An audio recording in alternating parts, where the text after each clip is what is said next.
In chapter 20, we talked about the electric field, and in this chapter, we're going to talk about a related concept, electric potential. Now, we have this parallel plate capacitor, which we saw last time. There's one plate, two plates, this plate is positive, this plate is negative.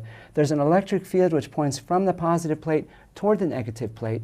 If I take a little tiny foil ball and I touch it to the positive plate, it acquires a positive charge. And if I put it in the region between the two plates, it feels a force towards the negative plate.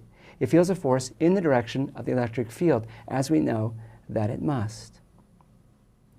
Now, I don't want to think about forces this time. I want to think about energy. This has got a positive charge. I'm going to separate these two plates so I can see what's happening a little bit more clearly. I'm going to ask this question. This foil ball is experiencing a force to the left. If I take this foil ball and I move it from the negative plate to the positive plate, do I have to do work to make that happen? I'm going to move the ball from the negative plate to the positive plate. Do I have to do work? And don't worry about gravity, don't worry about air resistance, just think about electric forces, moving it from the negative plate to the positive plate. Do I have to do work? We'll give you some choices. Let's think about this. I have this positively charged sphere, and I put it in the region between the two plates. Now it's experiencing a force towards the negative plate, and because of that, if I'm going to move it from the negative plate to the positive plate, I have to push. I have to do work to make that happen.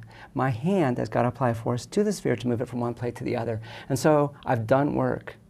Where does that work go? I've put energy in the system, and what happens is this. I've increased the potential energy of the foil ball. Not the gravitational potential energy, but the electric potential energy. I've moved it to a position of higher electric potential energy, and if it could, it would move downhill from the positive plate towards the negative plate. Now, as you'll see in chapter 21, rather than talk about potential energy, we usually talk about something called potential. And potential is potential energy divided by charge. So imagine this. I'm going to measure how much work I have to do to move this sphere from the negative plate to the positive plate. That's a change in potential energy. If I take that number and divide it by the charge, I end up with something that is independent of the charge, and that number is the difference in potential. There's a difference in potential between the negative plate and the positive plate, and that difference in potential has a unit that you've used before. The unit is volts, and you have seen other devices which are sources of a potential difference. For instance, if you look at a battery, this battery has a difference in potential of 1.5 volts between the positive plate and the negative plate. And so there's a higher potential at the positive electrode than there is at the negative electrode. So charges here at the positive electrode are at a higher potential energy, and if they can, they want to go from this high potential to a low potential. They want to move downhill.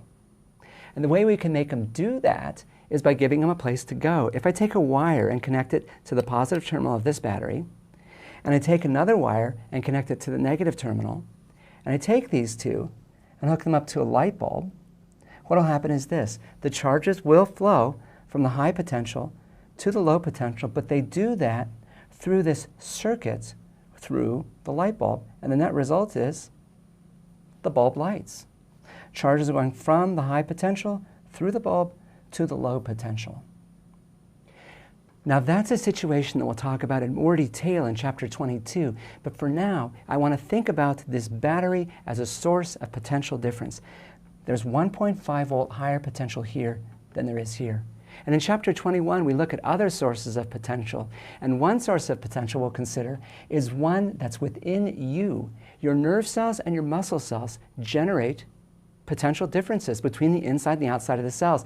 And for muscle cells, the potential differences are large enough that if you have sensitive electronics and electrodes touching your skin, you can actually amplify and convert to sound and therefore hear the differences in potential that result from muscle contractions.